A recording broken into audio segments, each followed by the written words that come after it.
Class. अच्छा बेटा, जैसे आप लोगों ने वर्नियर कैलिपर का कॉन्सेप्ट क्लियर किया, ठीक है, हमने ये देखा कि लेंथ मेजरिंग इंस्ट्रूमेंट में हम लोगों ने सबसे पहले मीटर रूल पढ़ा, फिर हमने बेटा वहाँ पढ़ा मेजरिंग टेप, फिर हमने एक बहुत इंपॉर्टेंट इंस्ट्रूमेंट वर्नियर कैलिपर्स के बारे में हम लोगों ने प्रीवियस लेक्चर्स के अंदर कॉन्सेप्ट अपने क्लियर किए थे। अच्छा, आज का जो हमारा टॉपिक है वो है micrometer screw gauge. Micrometer screw gauge ये भी एक लेंथ मेजरिंग इंस्ट्रूमेंट ही है। अच्छा, वर्नियर कैलिपर और माइक्रोमीटर स्क्रू गेज के लिए जब आप रिटन वर्क करते हैं तो कोई ज़्यादा डिटेल नहीं है, मतलब ये है कि दोनों का कॉन्सेप्ट काफ़ी हद तक मिलता जुलता है, वही टॉपिक्स हैं, वही हेडिंग्स हैं, तो आप कंपैरिजन बेसिस के ऊपर इसको क्लियर कर सकते हैं, ठीक है। अच्छा, आज का जो हमारा टॉपिक है वो हमने तीन चीज़ें आज क्लियर करनी है कि ये इंस्ट्रूमेंट है क्या, ठीक है, जिसकी मैंने डायग्राम आपके सामने भी बनाई, और इसकी कंस्ट्रक्शन क्या है, और इसका लीस्ट काउंट कैसे कैलकुलेट करते हैं, मतलब इसका लीस्ट काउंट है कितना और उसको निकालते कैसे हैं। तो आज का हमारा टॉपिक सिर्फ इन 3 पॉइंट्स के ऊपर होगा। बाकी इसमें भी पॉसिबल है कि एरर हो, सिस्टमैटिक एरर जिसका मैंने जिक्र किया था, सिस्टमैटिक एरर की डेफिनेशन भी आपने दोबारा रिव्यू करेंगे। क्लियर? सबसे पहले है बेटा इसकी डेफिनेशन, इसकी तारीफ क्या है जी। It is a length measuring instrument, it is a length measuring instrument, length measuring instrument, ये एक लंबाई की पैमाइश करने वाला आला है, length measuring instrument,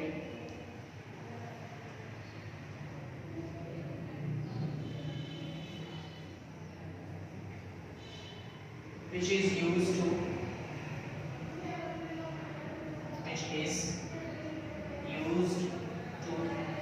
measure the length of an object, the length of an object up to 1/100 part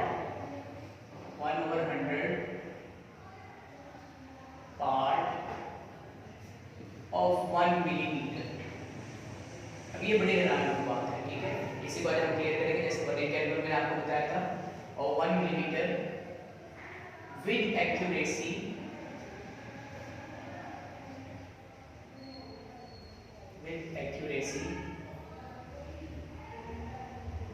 more than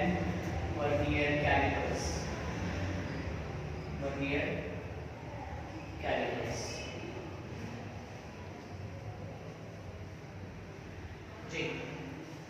screw gauge बनाने का मकसद क्या था? जैसे मैंने आपको बताया कि फिजिक्स में कभी कभी हमें बहुत ही मामूली चीज़ की पैमाइश करनी पड़ती है, बहुत ही मामूली लेंथ कैलकुलेट करनी पड़ती है हमें। क्लियर? देखिए जी, अगर कोई चीज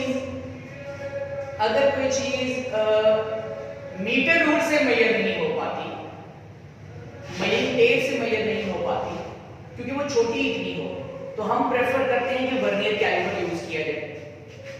जैसे मैंने आपको बताया था प्रीवियस लेक्चर्स में कि वर्नियर कैलिपर्स 1 मिलीमीटर के 10वें हिस्से तक, यानी कि 1 मिलीमीटर लेंथ जो होती है, कितनी बारीक लेंथ होती है 1 मिलीमीटर, उसे भी हम 10 पर डिवाइड करते हैं, तो वो जो बारीक सी लेंथ बनेगी, जो स्मॉल एक स्पैन बनेगा, उसे भी वर्नियर कैलिपर एक्यूरेसी के साथ मेजर करता है।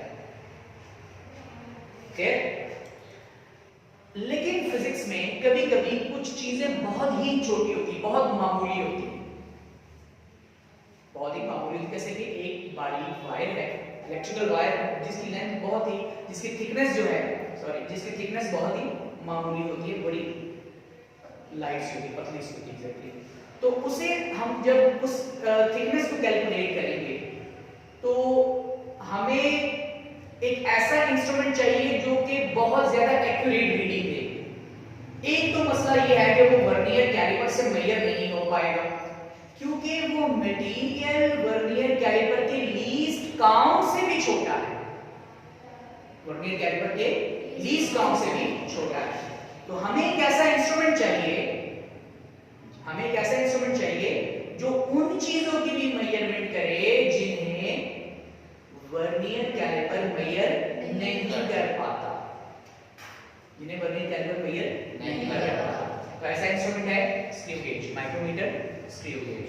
कॉन्सेप्ट क्लियर हो? तो ये इसकी अहमियत है और ये इसकी डेफिनेशन की। डेफिनेशन में अगर आप जरा गौर से देखें, it is a length measuring instrument which is used to measure the length of an object up to 1/100 part of 1 millimeter, up to 1/100 part of 1 millimeter। यानी कि अगर मैं इसको क्लियर करूं, जैसे मैंने आपको लास्ट टाइम बताया था कि ये आपके पास एक रूलर है और इसमें अगर इसके ऊपर मैं स्केल बना दूं तो ये बन गया बेटा 0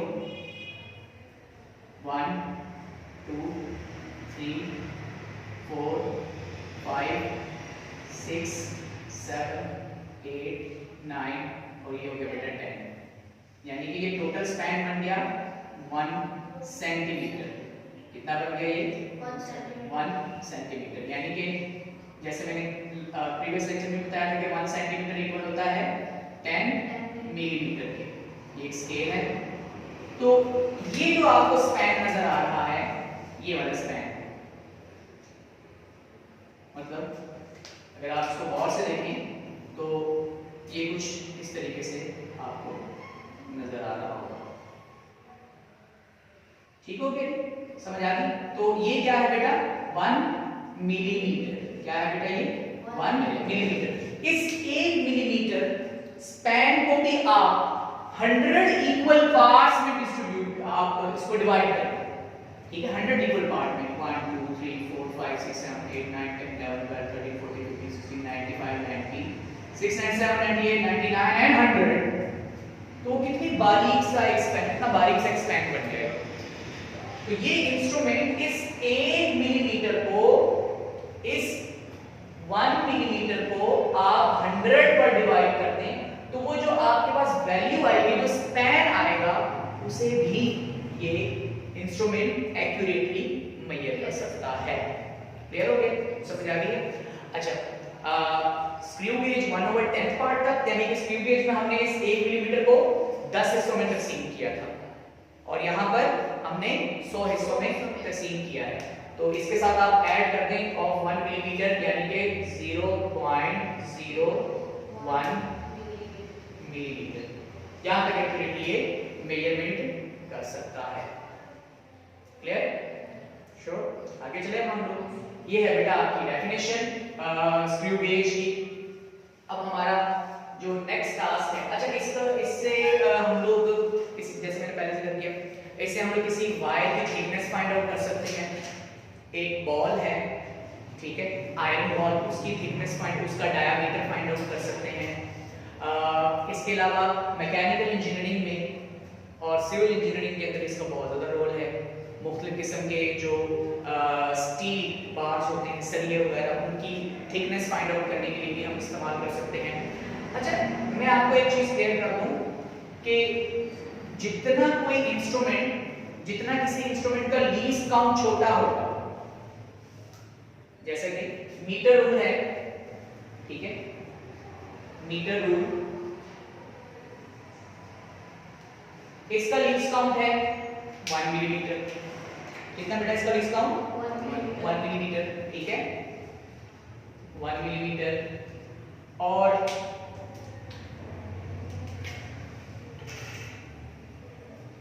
वर्नियर कैलिपर्स है VC, इसको मैं लिख देता हूं, इसका लीस्ट काउंट है 0.1 मिलीमीटर। स्क्रू गेज जो है SG, इसको लिख देता हूं, इसका लीस्ट काउंट कितना है? जैसे मैंने अभी लिखा 0.01 मिलीमीटर, ठीक है, 0.01 मिलीमीटर। तो इसमें सबसे छोटा लीस्ट काउंट किसका है? स्क्रू गेज का।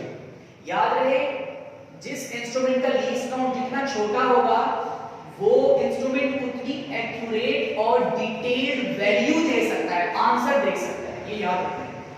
यही कॉन्सेप्ट हम आगे जाके सिग्निफिकेंट फिगर के अंदर भी इसको इंप्लीमेंट करेंगे। क्लियर? ये याद रहे आपको। मतलब अगर आप एक मटेरियल मेजर कर सकते हैं मीटर रूल से भी, वर्नियर कैलिपर से भी, स्क्रू गेज से, तो आप क्या प्रेफर करेंगे? Screw gauge. क्या प्रेफर करेंगे? Screw gauge. क्योंकि स्क्रू गेज का लीस्ट काउंट कम होने की वजह से ये जब वैल्यू देगा तो ये ज्यादा डिटेल्ड दे सकता है।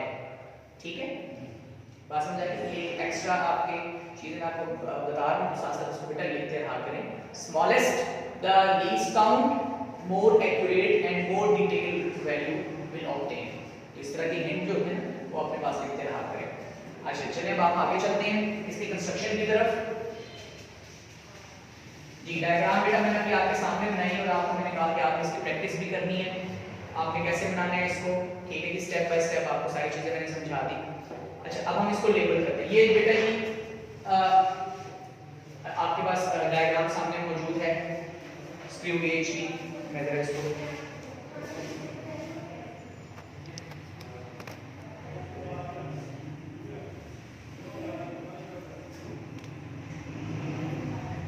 जी, अगर आप गौर से देखें आपके सामने ये डायग्राम नजर आ रही है। क्लियर है डायग्राम आपको? जी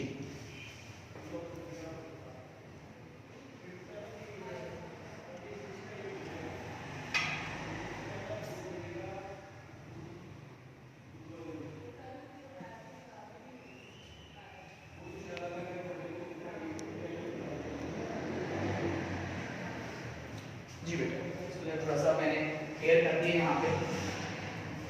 सबसे पहले तो यहाँ से स्टार्ट करते हैं। इसे हम कहते हैं U shape metal frame. Metal frame क्या कहते हैं बेटा इसको? U shape. Why it is called U shape? Because it resembles like the English alphabet you. ठीक है, अंग्रेजी का जो हुर्फ है यू उससे ये रिजेंबल करता है, इसको वजह से हमने इसको यू शेप मेटल फ्रेम कह दिया। ओके अच्छा इसे हम कहते हैं स्टड। क्या कहते हैं बेटा इसको? Stud. S T U D stud. ये वाला हिस्सा कहलाता है स्पिंडल। क्या कहलाता है बेटा इसको? क्या कहते हैं इसको? Spindle. S P I N D L E spindle. Clear? This is lock. ये लॉक है। क्लियर? अच्छा इसके बाद इस हिस्से को हम कहते हैं, क्या कहते हैं इसको? नहीं, ये स्केल इसके अंदर है। इसको ये देखिए बेटा यहाँ व्हाइट बोर्ड दे दो। इस हिस्से को हम क्या कहते हैं? स्लीव। क्या कहते हैं इसको? स्लीव। स्लीव और hollow cylinder. Hollow cylinder. Clear? अच्छा इस हिस्से को हम कहते हैं सर्कुलर पार्ट। Circular part. और इस पूरे हिस्से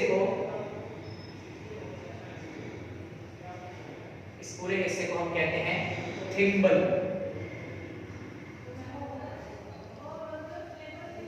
क्लियर? आखिरी हिस्सा कहलाता है ratchet. R A T C H E T ratchet. Clear हो गया? समझ आ गया आपको बेटा? ये इसके लेवल पार्ट है। ठीक है, अब हम आगे इसके स्केल का जिक्र करेंगे कि इनके ऊपर स्केल कौन कौन से हैं।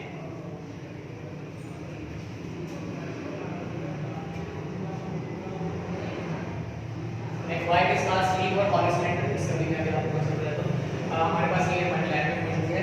ठीक है, तो इंशाल्लाह मैं आपको ये प्रॉपर्ली दोनों कंपैरिजन में वर्नियर कैलिपर और स्क्रू गेज आपको इंस्ट्रूमेंट भी ला के दिखाऊंगी, आपसे बात है। ठीक है, अच्छा ये हो गया बेटा थिम्बल और इसे हम कहते हैं रैचेट। अच्छा ये वाले हिस्से को जरा मैंने क्लियर कर दिया, इतने हिस्से को ताकि मैं आपको क्लियर करूं। बेटा आपको स्लीव पर, हॉलो सिलेंडर पर एक स्केल नजर आ रहा होगा। नजर आ रहा है आपको? पक्की बात है? ये जो स्केल नजर आ रहा है ना, ये जो हॉरिजॉन्टल स्केल है, इसे हम कहते हैं मेन स्केल। क्या कहते हैं?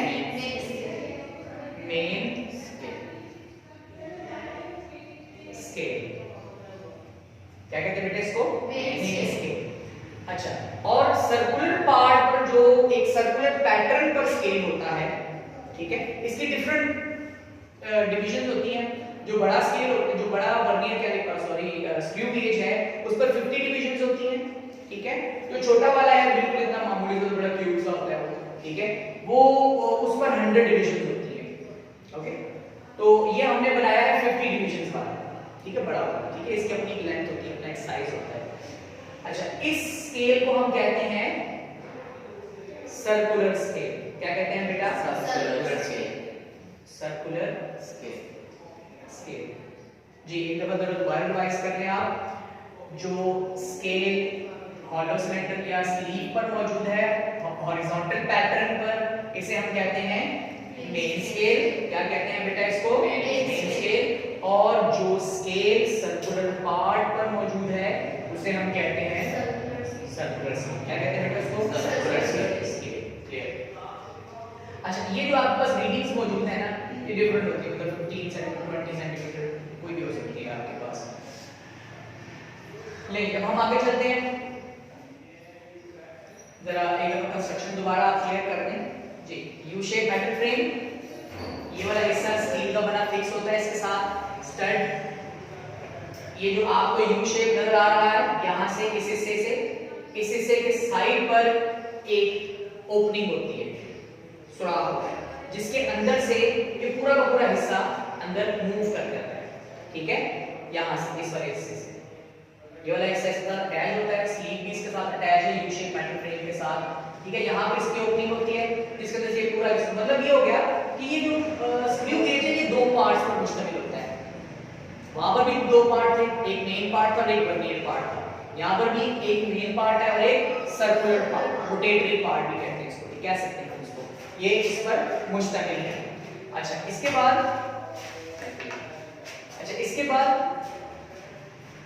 तो ये जो हिस्सा है, ये जो जिसके अंदर आपका सर्कुलर पार्ट आ जाता है और रैचेट आ जाता है, ये वाला पूरा का पूरा अगर आप इसको रोटेट करें ये बिल्कुल अलग भी हो जाता है, ठीक है। इंशाल्लाह आपको प्रॉपर यहाँ पे मैं आपकी क्लासरूम के अंदर दिखा दूंगा। अच्छा, अब हम आगे चलते हैं।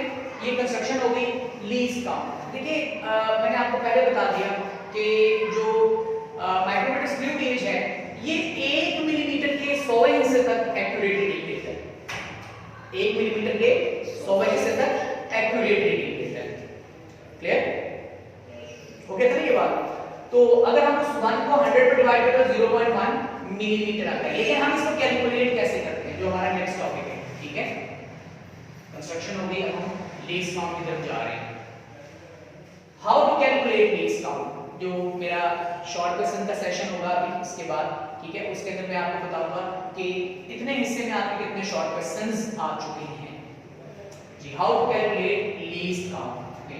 नेक्स्ट सेटिंग आ गई अब आपके पास लीस्ट काउंट की। लीस्ट काउंट,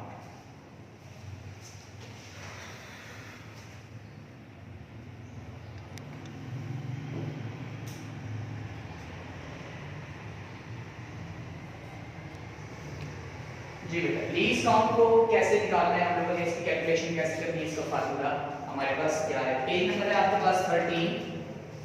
पेज नंबर 13 पे बेटा बिल्कुल आपको एंड पर एक फार्मूला नजर आ रहा होगा, एक इक्वेशन नजर आ रही होगी, ठीक है जी। लीस्ट काउंट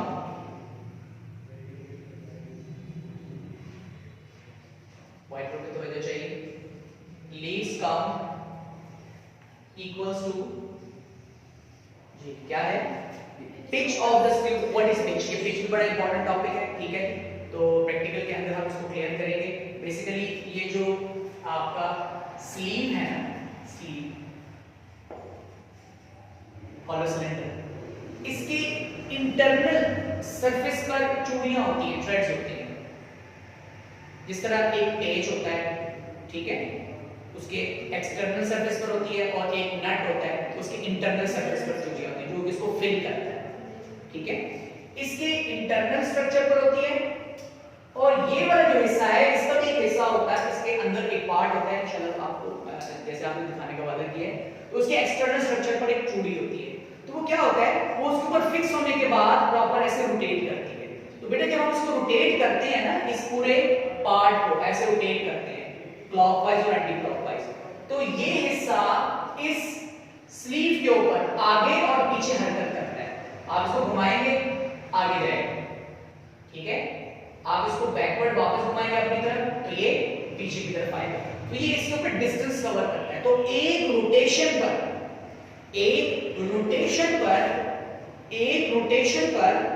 अब ये रोटेशन का भी एक बहुत टेक्निकल वे होता है।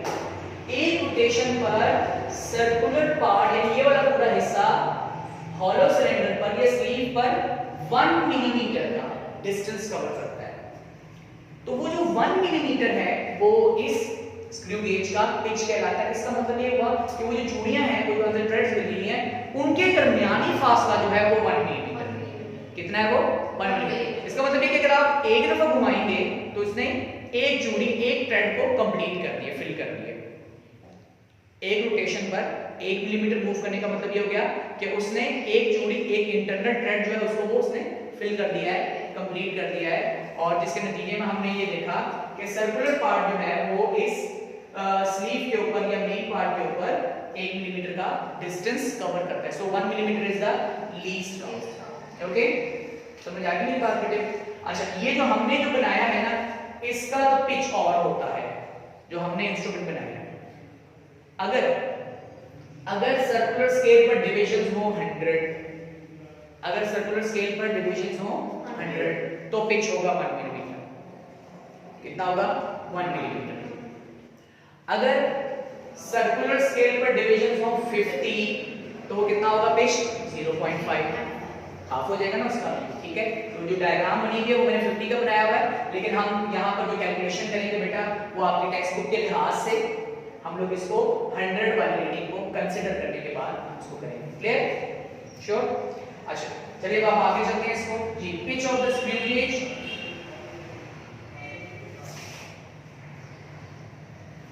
Pitch of screw gauge divided by denominator क्या लिखा हुआ है? Number of divisions on circular scale, ठीक है। Number of divisions on circular scale, इसको मैंने CS से रिप्रेजेंट कर दिया, सर्कुलर स्केल। क्लियर हो गया? अच्छा, चलिए हम इसके अंदर वैल्यूज पुट करते हैं बेटे जी। Pitch of the screw gauge मैंने क्या बताया कि pitch of the screw gauge क्या है? 1 मिलीमीटर। 1 मिलीमीटर। ये नंबर ऑफ डिवीजन हमने एज्यूम किया कि मेरे पास 50 वाला है, हमने फर्ज किया कि हम लोग इसको 100 ले लेते हैं, ठीक है, 100। तो ये क्या बन जाएगा? 1 को 100 पे डिवाइड करें, ये वाली बात बनेगी 0.01 मिलीमीटर। ये आपके पास बेटा लीस्ट काउंट आ गया है स्क्रू गेज का मिलीमीटर में, ठीक है। कोई कंफ्यूजन तो नहीं है? तो हमें फार्मूला भी समझ आ गई है कि अगर हमें ये पता हो कि स्क्रू गेज का पिच क्या है और स्क्रू गेज के सर्कुलर स्केल पर डिविजन्स की तादाद कितनी है, तो हम क्या करेंगे? हम उस पिच को, हम उसकी कांस्टेंट वैल्यू पिच को सर्कुलर स्केल पर डिविजन्स, नंबर ऑफ डिविजन्स पर डिवाइड करेंगे, ठीक है। समझ आ गया आपको मेरे बेटे? अच्छा, तो ये आ गया बेटा आपके पास 0.01 मिलीमीटर। अब हमने यहाँ एक कन्वर्जन करनी है। वो कन्वर्जन क्या है? वो कन्वर्जन है कि हमने इस मिलीमीटर को सेंटीमीटर में कन्वर्ट करना है। मिलीमीटर को सेंटीमीटर में कन्वर्ट करना है बेटा। 1 सेंटीमीटर, जैसे मैंने यहाँ पर भी बताया कि 1 सेंटीमीटर 10 मिलीमीटर के बराबर है। तो इस मकसद के लिए हमें क्या करना पड़ेगा? हमें गिवन वैल्यू को 10 पर डिवाइड करना होगा। आपको याद होगा यही अमल हम लोगों ने वर्नियर कैलिपर में भी किया था। यही अमल हमने वर्नियर कैलिपर्स में भी किया था, क्योंकि हमारे पास वहां मिलीमीटरों में था, हमने इसको सेंटीमीटर में कन्वर्ट करने के लिए 10 पर डिवाइड किया था। याद रहे, जब भी छोटे यूनिट से बड़े यूनिट में आते हैं, जब भी छोटे यूनिट से बड़े मिलीमीटर छोटा यूनिट है सेंटीमीटर के निस्बत। मिली क्या है? प्रीफिक्स है। सेंटी प्रीफिक्स है। प्रीफिक्स याद है ना, प्रीफिक्स पढ़े थे आप लोगों ने, ठीक है, स्टार्टिंग में, चैप्टर के स्टार्ट में। तो छोटे यूनिट से बड़े यूनिट में जब भी आते हैं हमेशा डिवाइड करते हैं। क्या करते हैं बेटे? डिवाइड करते हैं। क्लियर? लेकिन अगर बड़े यूनिट से छोटे यूनिट में आना हो तो मल्टीप्लाई करते हैं। मल्टीप्लिकेशन का मतलब होता है, ठीक है, बच्चों की बातें सारी। अच्छा, अब हम एक काम करेंगे गिवन। अच्छा, हमारे पास गिवन वैल्यू क्या है? 0.01। तो हम क्या करेंगे? 0.01 divided by 10 equals to 0.001 centimetre. ये बेटा आपके पास आंसर आ गया है सेंटीमीटर। किसमें आ गया बेटा? सेंटीमीटर। आपसे ये एमसीक्यूज की पॉइंट ऑफ व्यू से पूछा जा सकता है कि what is the least count. ठीक, मैं दोबारा क्लियर कर दूं। आपसे ये एमसीक्यूज पॉइंट ऑफ व्यू से पूछा जाता है what is the least count of micrometer screw gauge. Screw gauge का लीस्ट काउंट क्या है? मिलीमीटरों में ये है, सेंटीमीटर्स में ये आपके पास वैल्यू 0.001 सेंटीमीटर। ठीक हो गया? एक आपको मैं मजीद बात, आखिरी बात इजाफा कर दूं यहां पे। बेटा जब हम लोग मेजरमेंट कर रहे होते हैं ना, जैसे मैंने पहले भी जिक्र किया थोड़ा सा, जब हम लोग फिजिक्स में मेजरमेंट करते हैं तो मेजरमेंट के दौरान हमें ये होता है कि हमारा जो आंसर है वो एक्यूरेट है, दुरुस्त है। हमारा जो आंसर है वो क्या है? दुरुस्त है, बिल्कुल दुरुस्त है। तो इस मकसद के लिए हमें कोई एक्यूरेट मटेरियल चाहिए होता है, कोई ऐसा मटेरियल चाहिए होता है, एक ऐसा इंस्ट्रूमेंट चाहिए होता है जो हमें डिटेल्ड वैल्यू देगा। मैंने अभी आपको बताया कि इंस्ट्रूमेंट की किस्म एक्यूरेसी पर डिपेंड करता है। मतलब आपने वर्नियर कैलिपर के बजाय आपने स्क्रू गेज इस्तेमाल कर लिया है, लेकिन आप वर्नियर कैलिपर भी यूज कर सकते थे, लेकिन आपने यूज किया स्क्रू गेज, तो डिटेल्ड वैल्यू आपको स्क्रू गेज से मिलेगी, जो सिग्निफिकेंट फिगर का एक हिस्सा है। याद रहे कि एक्यूरेसी लीस्ट काउंट के साथ साथ लीस्ट काउंट के यूनिट पर भी डिपेंड। मिसाल के तौर पे आपने एक detail number of significant figure पर जब आप फाइंड आउट करेंगे तो मैं इसका जिक्र दोबारा करूंगा। सिग्निफिकेंट फिगर में मैं दोबारा जिक्र करूंगा कि अगर आप सेंटीमीटर वाला हिसाब लगा रहे हैं, यूनिट सेंटीमीटर यूज कर रहे हैं, तो आपके पास number of significant figure different होंगे बनिस्बत मिलीमीटर होंगे। ठीक है, ये बेटा एक कांसेप्ट है, इंशाल्लाह हम लोग इसको सिग्निफिकेंट फिगर के अंदर क्लियर करेंगे। हमने आज यहाँ ये पढ़ा कि ये स्क्रू गेज है क्या, ठीक है, इसकी शक्ल कैसी है, ये 1 मिलीमीटर के कितने हिस्से तक दुरुस्त है हमारे शक्ल, अब तो का मतलब है यहाँ तक। अगर कोई मटेरियल 1/100 पार्ट से भी छोटा है तो हम उसको यहाँ से मेजर नहीं कर सकते। इसकी आखिरी हद कितनी है? 0.01 मिलीमीटर। ठीक है, ये यहाँ तक, या फिर 0.001 सेंटीमीटर। इस हद तक ये एक्यूरेट रीडिंग देता है। फिर हमने बेटा इसके लेबल पार्ट पढ़े और ये सारी मैंने इसको आपको लेबल करके बताया। स्केल कितनी किस्म के होते हैं? 2 किस्म के स्केल हैं। ठीक है, मटेरियल को जब हम यूज करते हैं, कोई भी मटेरियल है, जब अगर आपके पास एक बॉल है या एक वायर है, तो आप क्या करते हैं? आप उसको यहाँ रखेंगे ऐसे, ठीक है, इस तरह रखेंगे और इसको घुमा लेंगे, रैचेट से पकड़ के घुमाएंगे। कहाँ से? रैचेट से। इसको रोटेट करेंगे आप, ठीक है। जब आप इसको रोटेट कर रहे होंगे तो ये स्पिंडल जो है ये आगे मूव कर रहा होगा, स्पिंडल जो है ये आगे मूव कर रहा होगा, और फिर क्या होगा कि मटेरियल स्टड और स्पिंडल में फंस जाएगा, ठीक है, बीच में आ जाएगा इसके, ठीक है। अच्छा, इसके बाद हमने इसको यहां से पकड़ के नहीं घुमाना, जोर से नहीं करनी, आराम से, बहुत ही लाइट हमने इसको जो है यूज करना होता है, सॉफ्ट हैंड यूज करने होते हैं इसके ऊपर। अच्छा, जब आप रैचेट से पकड़ के घुमाते हैं ना बेटा, जब मटेरियल स्पिंडल और स्टड के दरमियान में आ जाता है तो नॉकिंग साउंड क्रिएट होती है, टक टक टक टक की आवाज आती है, ठीक है। इसके अंदर से जैसे ही फंस जाता है तो वो नॉकिंग साउंड जब क्रिएट होना शुरू हो जाए, आवाज आनी शुरू हो जाए, तो आपने ये लॉक लगा देना होता है ताकि स्टड और स्पिंडल के दरमियान में जो डिस्टेंस होगा वो अपनी जगह लॉक हो जाए। अगर आप ऐसा नहीं करेंगे, अगर आप ऐसा नहीं करेंगे तो हो सकता है कि मटेरियल यूज करते हुए या इंस्ट्रूमेंट यूज करते हुए वो आपके हाथ से कोने गिर जाए। तो वो जो काम कर रहे होंगे आपने जो आपने मराहिल से अंजाम देने हैं वहां पे वो आपका डिस्टर्ब हो जाएगा।